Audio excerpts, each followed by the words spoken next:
Hoy vamos a hablar de la guerra. ¿De cuál?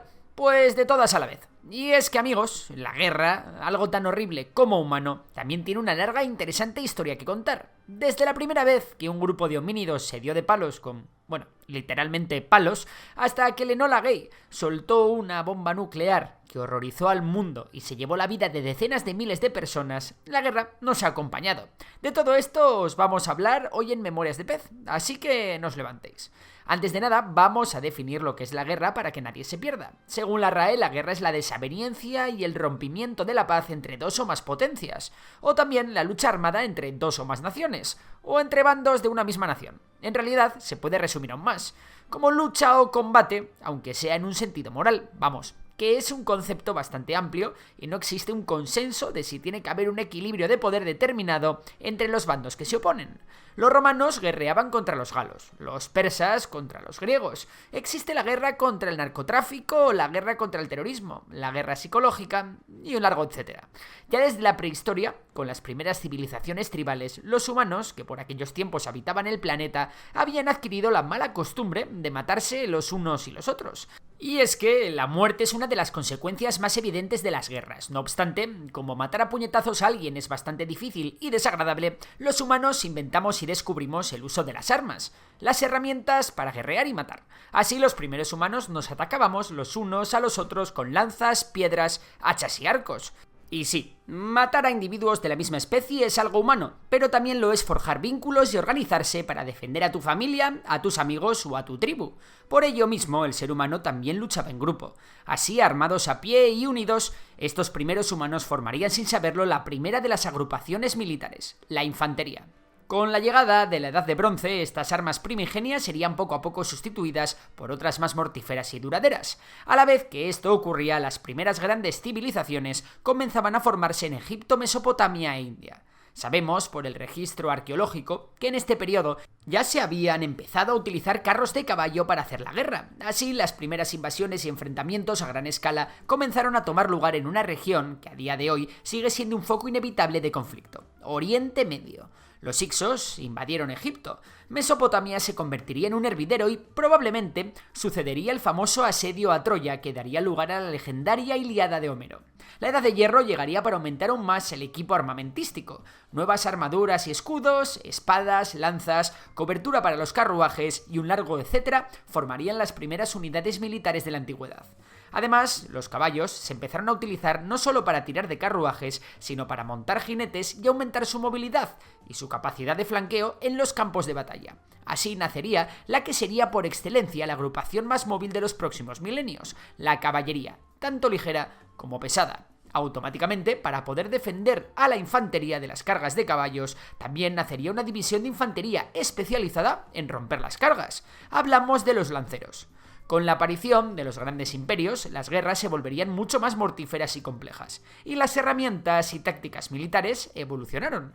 Por ejemplo, sabemos que en el Imperio Asirio y en China se desarrollaron por primera vez máquinas de asedio extremadamente versátiles como los arietes, las torres de asedio o las catapultas. Estos elementos serían incorporados por otros imperios, poniendo sobre la mesa la clásica carrera armamentística de la historia militar. Uno de los grandes hitos en la historia sería la aparición de las falanges griegas formadas por ciudadanos, soldado u hoplitas. Armados con lanzas y escudos, estos fieros combatientes profesionalizaron enormemente el empleo de las unidades militares cohesionadas y formaron una única línea de batalla. Esta falange sería mejorada por los macedonios posteriormente. Por su parte, los persas llevarían a otro nivel el empleo de caballería ligera y pesada, y fueron capaces de fundar cuerpos de infantería imbatibles como los inmortales. En las guerras greco-persas se avanzaría en las batallas navales y se empezarían a utilizar flotas para realizar bloqueos en ciudades marítimas. Todos estos elementos serían llevados a una escala mucho mayor por los romanos. La falange abriría las puertas a la formación más formidable y temida de la antigüedad, la legión romana. Con las legiones, la estrategia militar avanzaría, las estructuras y unidades serían mucho más eficaces y disciplinadas. Los ejércitos se volvieron así más numerosos y el mando piramidal convertiría a las legiones en una pieza clave en la historia militar. A su vez, los romanos perfeccionaron en su largo historial de batallas las máquinas de asedio, construyendo balistas y catapultas, y comenzaron a utilizar de forma eficaz la infantería para proteger estas máquinas. Tras los enfrentamientos navales de las guerras púnicas contra la potencia marítima que era Cartago, los romanos también llevaron a otro nivel sus galeras de remos, aunque realmente sus conquistas siempre fueron terrestres. Una vez que consolidaron su poder en todo el Mediterráneo, también mejoraron las estructuras defensivas y construyeron murallas que perduran a día de hoy. Así, tenemos una antigüedad caracterizada por la infantería pesada y ligera, máquinas de artillería, arqueros y ballesteros, caballería pesada y ligera, fortificaciones defensivas de piedra y las primeras batallas navales. Con la llegada del feudalismo la cosa cambiaría mucho, y la moda sería la caballería pesada. La llegada de los estribos permitiría a los caballeros emplear armas mucho más bestias de forma efectiva.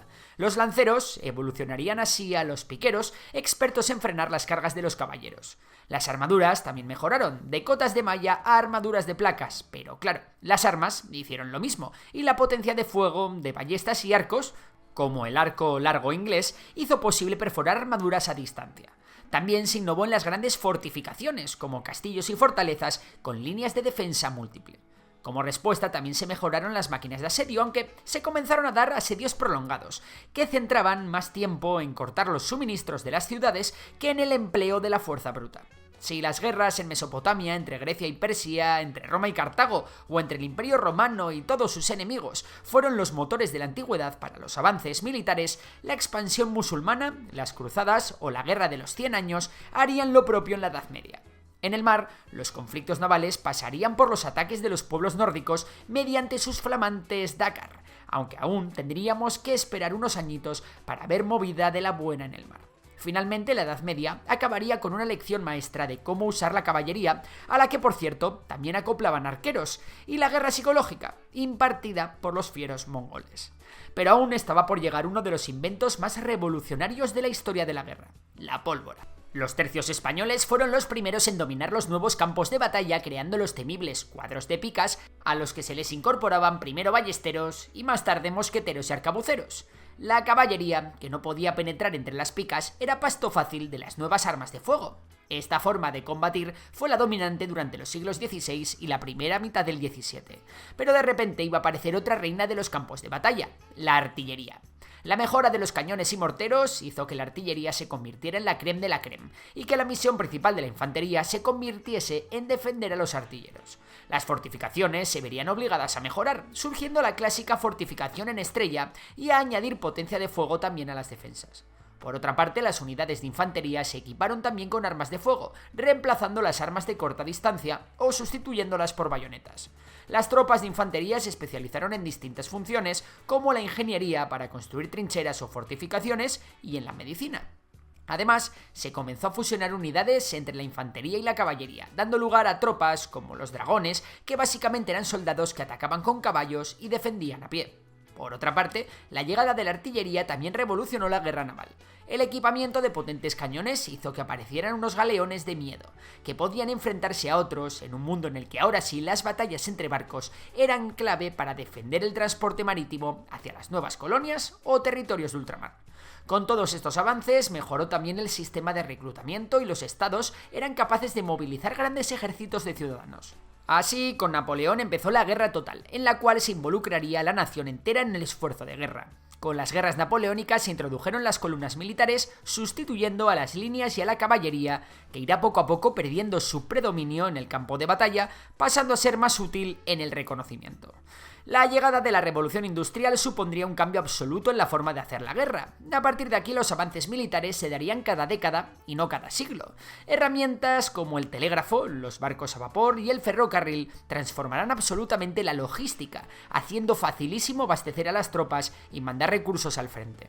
Armas mucho más tochas verían la luz. Rifles, fusiles de retrocarga, ametralladoras. Los barcos de madera se sustituyeron por acorazados y se inventaron también los submarinos.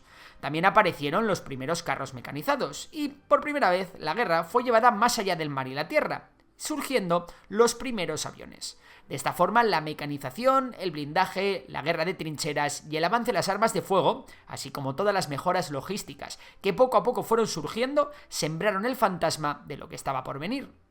En un contexto de ultranacionalismo, en el que las guerras coloniales y la competencia por los recursos en las colonias habían aumentado la tensión al máximo, la mejora tecnológica de la industria militar solo pudo traer una cosa: la Primera Guerra Mundial. En ella se introdujeron por primera vez los tanques y la aviación militar, las primeras bombas lanzadas desde el aire, y los submarinos harían su aparición en este episodio tan duro. Las fortificaciones para aquel entonces pasaban por enormes líneas defensivas que contaban con trincheras que crearon un estancamiento enorme y sangriento.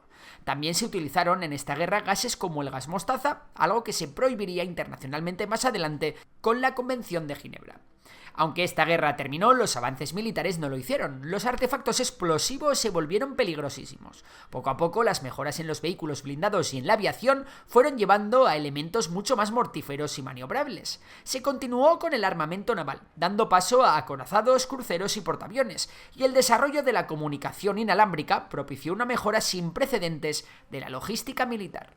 Llegó así la Segunda Guerra Mundial, y con ella la denominada Guerra Moderna. Aparecieron estrategias tremendamente eficaces y mortíferas, como la Guerra Relámpago alemana, que combinaba el uso de tanques avanzadísimos, infantería motorizada y apoyo aéreo.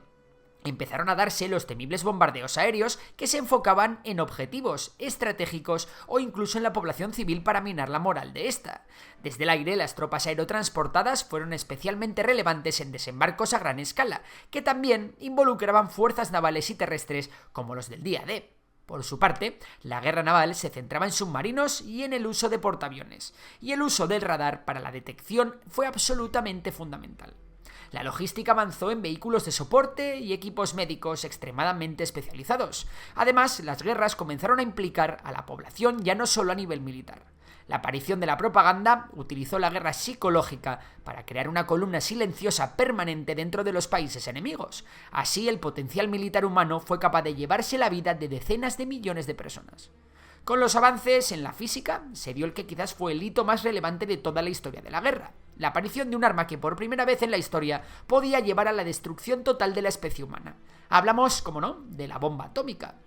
Con el final de la Segunda Guerra Mundial y la aparición de la era atómica, se llegó a una línea roja. Aunque muchos países desarrollaron armamento nuclear posteriormente, las únicas dos veces que estas armas fueron empleadas contra enemigos en guerra fueron en el 1945, como ya sabéis, por los Estados Unidos contra Japón, cometiendo una de las más horribles masacres de la historia humana.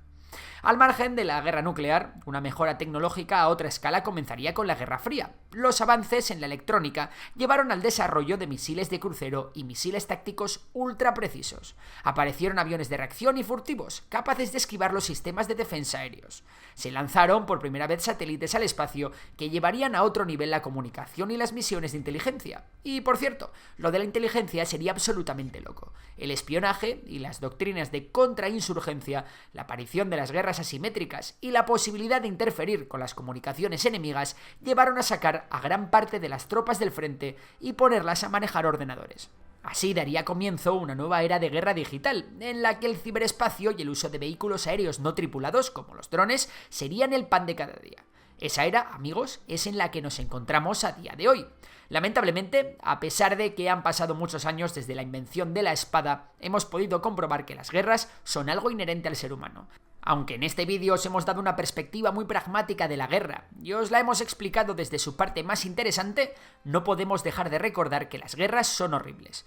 Muertes, torturas, violaciones y en general lo peor del ser humano ha surgido con ellas. Si lo piensas, seguramente los soldados que han luchado en el frente y han vivido los horrores de la guerra han sido los que más se han hecho esta pregunta: ¿por qué luchamos? Merece la pena la reflexión, pero seguramente esta pregunta quedó clara para muchos combatientes aliados cuando se encontraron con los campos de concentración en Polonia o Alemania y vieron lo que estaba ocurriendo allí. La guerra es horrible, pero hay momentos en la historia en los que es la única forma de luchar contra un terror mayor. Y nada, esto es todo por hoy. Si te ha gustado el vídeo ya sabes que puedes darle a like, suscribirte y seguir a nuestros otros canales: Memorias de Tiburón, en el que hablamos de economía y finanzas, y Memorias de Dolly, en el que hablamos de ciencia. Por lo demás, un saludo y hasta la próxima.